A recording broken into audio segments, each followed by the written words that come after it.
અડધા લોકો 2 કિલોમીટરથી પાછા જતા રહે છે, અડધા લોકો ઉપરથી પાછા આવી જાય છે. પર્વત છે જ્યાં ગણપતિ દાદાનું ફેસ જોવા મળે. આ ભારતની પહેલી દુકાન પડે. આજે ફાઇનલી 4 ધામ કમ્પ્લીટ થઈ ગયા છે. Good morning. આજે છે 5મો દિવસ. ફાઇનલી 3 ધામ પતી ગયા છે. આજે જઈએ છીએ રુદ્રપ્રયાગથી બદ્રીનાથ. 145 કિલોમીટર છે, ત્યાંથી 8 કિલોમીટર વસુંધરા વોટરફોલ છે, જે એક કળિયુગનો ચમત્કારી વોટરફોલ છે. ત્યાં એવું કહેવામાં આવે છે કે તમારા મનમાં કે તમારું કોઈ પાપ હોય, તમારા શરીરમાં કોઈ પાપ હોય, એ પાણી પડે છે. એ પાણી તમને ટચ નથી થતું, અને એ તમારા પેટમાં પાપ નહીં હોય, એ વોટરફોલનું પાણી તમારી પર પડશે. તો બન્યા રહો, મોજ જ કરવાની છે. હર હર મહાદેવ.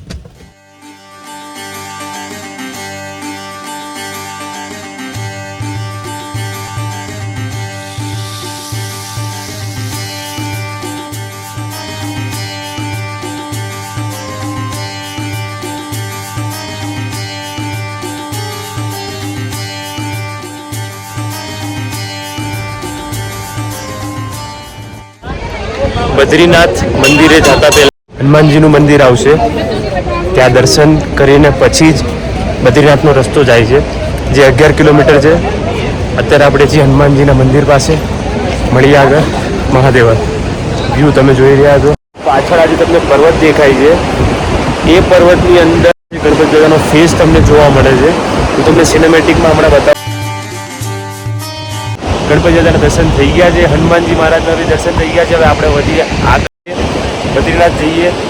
મોજ જ કરવાની છે, મોજ જ કરાવવાની છે.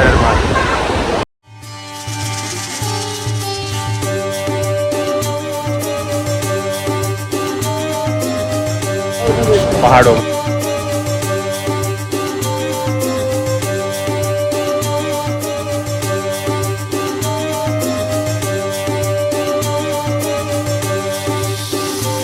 ફાઇનલી પહોંચી ગયા છીએ બદ્રીનાથ ધામમાં. પણ આપણે દર્શન કરવા માટે સાંજે જશું.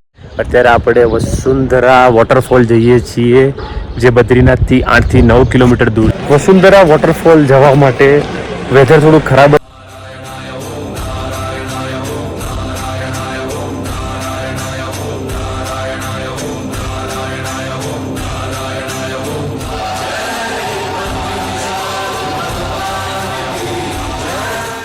વસુંધરા વોટરફોલ જવાનું હતું. ત્યારે લોકલ પબ્લિક એવું કહે છે કે અત્યારે ત્યાં જાઓ. અને અહીંયા જે પર્વત છે ત્યાં વાદળા થઈ ગયા છે. આજે ફાઇનલી 5 દિવસમાં 4 ધામ કમ્પ્લીટ થઈ ગયા છે, કેમ કે કેદારનાથ 2 દિવસ થયા હતા ચડવા ઉતરવા માટે. એટલે ફાઇનલી આજે હું કહી શકું છું કે મેં 4 ધામની યાત્રા પૂરી કરી દીધી છે. 4 ધામની યાત્રા પૂરી થઈ ગઈ એટલે જીવન એકદમ સફળ થઈ ગયું છે. અહીંનું વેધર પણ ગમે ત્યારે ચેન્જ થાય. હું જ્યારે સવારે ઉપર આવ્યો ત્યારે તડકો હતો, અત્યારે અચાનકથી વરસાદ પણ આવે છે, ઠંડી પણ વધે છે. એટલે સ્વેટરને શાલ જોડે જ રાખવી એની ટાઈમ જરૂર પડશે, કેમ કે આપણને ભૂખ અને ઠંડી સહન નહીં થતી, બાકી બધું આપણને સહન થાય છે. તો ફટાફટ હું આવી ગયો છું ગાડી પાસે શાલ ને સ્વેટર લેવા માટે.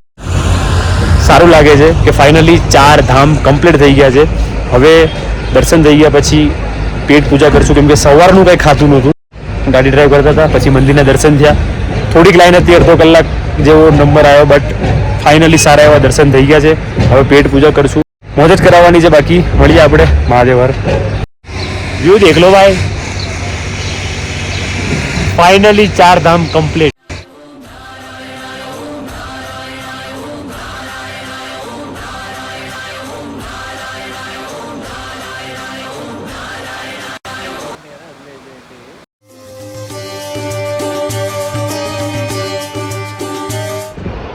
આ ભારતની પહેલી દુકાન છે, માણા ગામની પહેલી દુકાન. હું જઈ રહ્યો છું વસુંધરા વોટરફોલ. આ જવા માટેનો રસ્તો છે, મોજ જ કરાવવાની છે. હર હર મહાદેવ.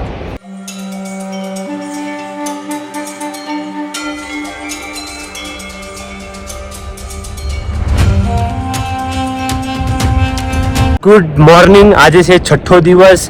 બદ્રીનાથમાં નાઇટ રોકાઈ આવી ગયા છીએ વસુંધરા વોટરફોલ જવા માટે. વ્યૂ એક નંબર છે. બદ્રીનાથથી વસુંધરા વોટરફોલ જવા માટે 7 થી 8 કિલોમીટરનો રસ્તો છે, જે બહુ ટફ રસ્તો છે. અડધા લોકો 2 કિલોમીટરથી પાછા જતા રહે છે, અડધા લોકો ઉપરથી પાછા આવી જાય છે. પણ નહીં, આજે આપણે ચેક કરી લઈશું કે 4 ધામ કર્યા પછી પાપ ધોવાઈ ગયા કે નહીં. અને હું તમને બતાવીશ, ગમે તે થાય, ચાઇના કે બોર્ડર તક ચલે જાएंगे પર દિખાएंगे જરૂર ભાઈ. ये व्यू देख लो. આને કહેવાય છે જન્નત, આને કહેવાય છે મોજ. લાઈફમાં એકવાર 4 ધામ યાત્રા ઉપર આવો અને આ વ્યૂની મજા લઈ જ લો. બહુ મજા આવશે. થોડીક શ્વાસની તકલીફ થશે, થોડુંક રેસ્ટ લેવો પડશે, પણ 5 રૂપિયા ખર્ચી નાખો ને મોજ કરો. અહીંયા જવાનું છે, અહીંયાથી આવ્યા છીએ, જન્નત છે ભાઈ. મજે મજે.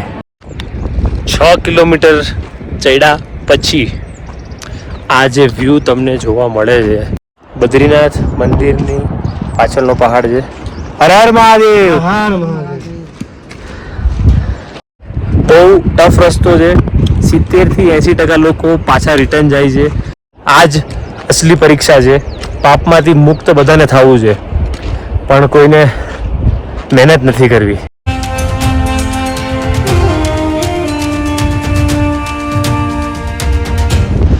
ફાઇનલી 4.5 કલાક ચાલી માણા ગામથી 7 થી 8 કિલોમીટર ફાઇનલી ટ્રેક ખતમ કરી.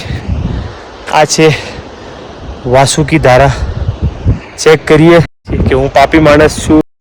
Weight a moment. Finally Chennai.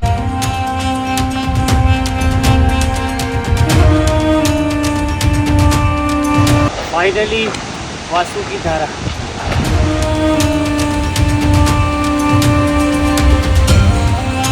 Finally Vasuki ધારા આવી ગયો છું. આ છે વાસુકી ધારા. કળિયુગમાં જો છાંટા પડે છે, મતલબ આપણા પેટમાં કોઈ પાપ નથી, આપણે સજ્જન માણસ છીએ. એટલા 15 મિનિટથી લગાતાર છાંટા પડે છે. કળિયુગમાં હજી આ વસ્તુ સાક્ષાત જોવા મળે છે. હર હર મહાદેવ.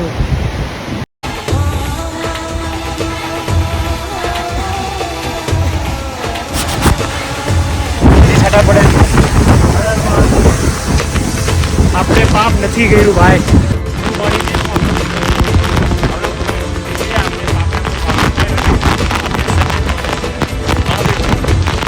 હું આખો ભીનો થઈ ગયો છું. હવે હું જાઉં છું નીચે.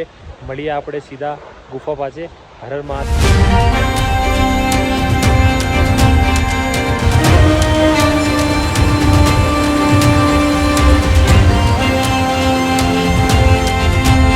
આ ગુફામાં રહીને વેદ વ્યાસજીએ 4 ગ્રંથને અલગ કર્યા હતા. ત્યારબાદ મહાભારત લખવાનું ચાલુ કર્યું. હેલો, માણા ગામથી 2 કિલોમીટર દૂર વેદ વ્યાસજીની ગુફા આવેલી છે. એ ગુફાની અંદર વેદ વ્યાસજીએ વેદોને 4 ભાગમાં વિભાજન કરેલું હતું. ત્યારબાદ સહસ્ત્ર વેદો પણ ત્યાં બેસીને એમને લખેલા હતા. તેની પછી મહાભારત લખવાનું ચાલુ કર્યું હતું. જ્યારે મહાભારત લખવાનું ચાલુ કર્યું તેની પાછળનું એક રહસ્ય છે કે ગણેશજીની ગુફા પણ તેની બાજુમાં આવેલી છે. તો થોડું ડિટેલમાં જઈએ. જ્યારે વેદ વ્યાસજી મહાભારત લખતા હતા, તો જ્યારે મહાભારત લખાયા બાદ એ પન્નું, એ પેજ જે સાઈડમાં મૂકતા હતા, તો અચાનક એ લખેલું બધું ગાયબ થઈ જતું. મતલબ લખેલું બધું ભૂસાઈ જતું. ઘણીવાર એવું થયું. ત્યારે વેદ વ્યાસજીને શંકા થઈ કે આ શું કામ થાય છે. ત્યારબાદ બ્રહ્માજીની પ્રેરણા લઈને વેદ વ્યાસજીએ ગણેશ ભગવાનનું આહ્વાન કર્યું અને ગણેશ ભગવાનને સાક્ષાત ત્યાં બિરાજમાન કર્યું. એટલે વેદ વ્યાસજીની ગુફાથી 300 મીટર દૂર જ ગણેશજીની ગુફા આવેલી છે. ગણપતિ દાદાની સાક્ષીમાં જ પૂરેપૂરું પુસ્તક પણ લખાઈ ગયું. ત્યારબાદ સહસ્ત્ર શ્રીમદ ભાગવત મહાપુરાણની રચના કરી. એવા વેદ વ્યાસજીએ ઘણા પુરાણો લખેલા છે. તમે બદ્રીનાથ મંદિરે જાઓ છો તો ત્યાંથી 2 કિલોમીટર દૂર જ વેદ વ્યાસજી અને ગણેશજીની ગુફા છે. ભીમ પુલ છે અને પછી વસુંધરા વોટરફોલ છે. ત્યાં પણ જાજો. અને તમે પાપમાં છો કે નહીં, કે સજ્જન માણસ છો, એ બી ટ્રાય કરજો. કળિયુગમાં આ વસ્તુ હજી હાજરા હજુર છે. હું આજે જે જોઈને આવ્યો. હવે આપણે વિડીયોને એન્ડ કરશું. ઓરિયો શેક પણ પતી ગયું છે. અત્યારે હું છું રુદ્રપ્રયાગમાં. કાલે આપણે પ્રયાગરાજના અને મહાદેવના દર્શન કરશું. મળીએ આપણે કાલે. મહાદેવ હર મોજ જ કરવાની છે ને મોજ જ કરાવવાની છે. Har Har Mahadev. Big thank you for being here. बहुत बहुत धन्यवाद.